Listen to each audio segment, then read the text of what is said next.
पति के हाथ को सुशोभित करने वाली उस मुद्रिका को लेकर सीता जी उसे ध्यानपूर्वक देखने लगी। उसे देखकर जानकी जी को इतनी प्रसन्नता हुई मानो स्वयं उनके पतिदेव ही उन्हें मिल गए हों। उनका लाल सफेद और विशाल नेत्रों से युक्त मनोहर मुख हर्ष से खिल उठा, मानो चंद्रमा राहु के ग्रह से मुक्त हो गया है। पूर्ण रूप से संतुष्ट होकर वे हनुमान के साहसपूर्ण कार्य की सराहना करती हुई बोली, हे वानर श्रेष्ठ, तुम वास्तव में अत्यंत चतुर, साहसी तथा पराक्रमी हो। जो कार्य सहस्त्रों मेधावी व्यक्ति मिलकर नहीं कर सकते, उसे तुमने अकेले कर दिखाया। तुमने दोनों रघुवंशी भ्राताओं का कुशल समाचार सुनाकर मुझ मृत प्राय को नव जीवन प्रदान किया है। हे पवनसुत, मैं समझती हूँ कि अभी मेरे दुखों का अंत होने में समय लगेगा, अन्यथा ऐसा क्या कारण है कि विश्व विजय का सामर्थ्य रखने वाले वे दोनों भ्राता अभी तक रावण को मारने में सफल नहीं हुए। कहीं ऐसा तो नहीं है कि दूर रहने के कारण राघवेंद्र का मेरे प्रति प्रेम कम हो गया हो। अच्छा यह बताओ, क्या कभी अयोध्या से तीनों माताओं और मेरे दोनों देवरों का कुशल समाचार उन्हें प्राप्त होता है? क्या तेजस्वी भरत रावण का नाश करके मुझे छुड़ाने के लिए अयोध्या से सेना भेजेंगे? क्या मैं कभी अपनी आंखों से दुरात्मा रावण को राघव के बाणों से मरता देख सकूंगी? हे वीर, अयोध्या से वन के लिए चलते समय रामचंद्र जी के मुख पर जो अटल आत्मविश्वास तथा धैर्य था, क्या अब भी वह वैसा ही है?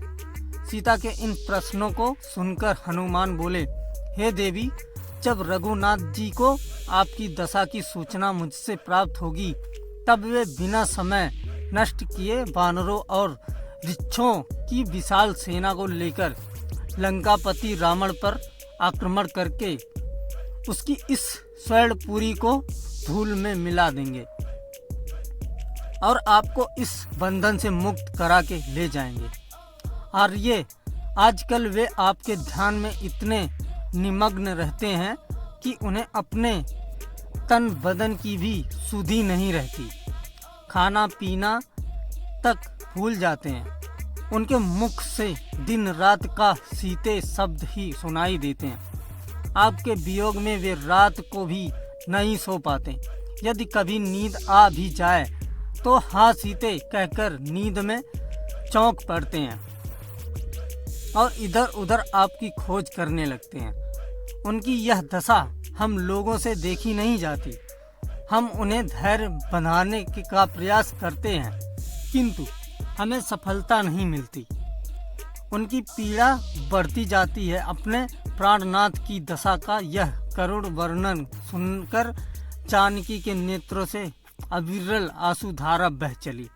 वे बोली, हनुमान, तुमने जो यह कहा है कि वे मेरे अतिरिक्त किसी अन्य का ध्यान नहीं करते, इससे तो मेरे स्त्री हृदय को अपार शांति प्राप्त हुई है।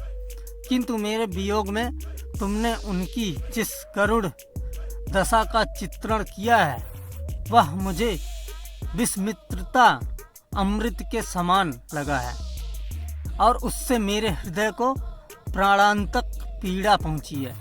वानर शिरोमणि, दैव के विधान को रोकना प्राणियों के बस की बात नहीं है। यह सब विधाता का विधान है, जिसने हम दोनों को एक दूसरे के विरह में तड़पने के लिए छोड़ दिया है। ना जाने वह दिन कब आएगा जब वे रावण का वध करके मुझ दुखिया को दर्शन देंगे। उनके वियोग में तड़पते हुए मुझे 10 मास व्यतीत हो चुके हैं।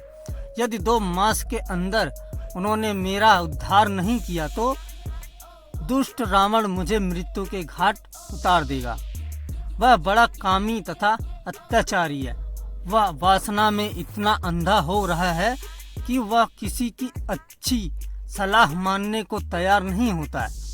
उसी के भाई विभीषण की पुत्री कला मुझे बता रही थी किस उसके पिता विभीषण ने रावण से अनेक बार अनुग्रह किया कि वह मुझे वापस मेरे पति के पास पहुंचा दे, परंतु उसने उसकी एक ना मानी। अब भी वो अपनी हठ पर अड़ा हुआ है। मुझे अब केवल राघव के पराक्रम पर ही विश्वास है, जिन्होंने अकेले ही खरदूसर को उनके 14 सहस्त्र युद्ध कुशल सेनानियों सहित मार डाला था।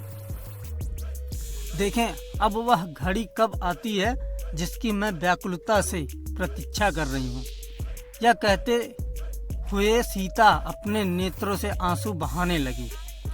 सीता को विलयुक्त वचन को सुनकर हनुमान ने उन्हें धैर्य बंधाते हुए कहा, देवी आप दुखी ना हो, मैं आपको विश्वास दिलाता हूँ कि मेरे पहुँचते ही प्रभु वानर सेना सहित लंका पर आक्रमण करके दुष्ट रावण का वध कर आपको मुक्त करा देंगे।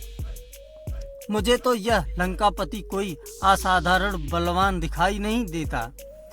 यदि आप आज्ञा दे तो मैं अभी इसी समय आपको अपनी पीठ पर बिठाकर लंका के परकोटे को फांदकर विशाल सागर को लागता हुआ श्री रामचंद्र जी के पास पहुंचा दूं। मैं चाहूं तो इस संपूर्ण लंकापुरी को रावण तथा राक्षसों सहित उठाकर राघव के चरणों में ले जाकर पटक दूं। इनमें से किसी भी राक्षस में इतनी सामर्थ्य नहीं है कि वह मेरे मार्ग में बाधा बनकर खड़ा हो सके।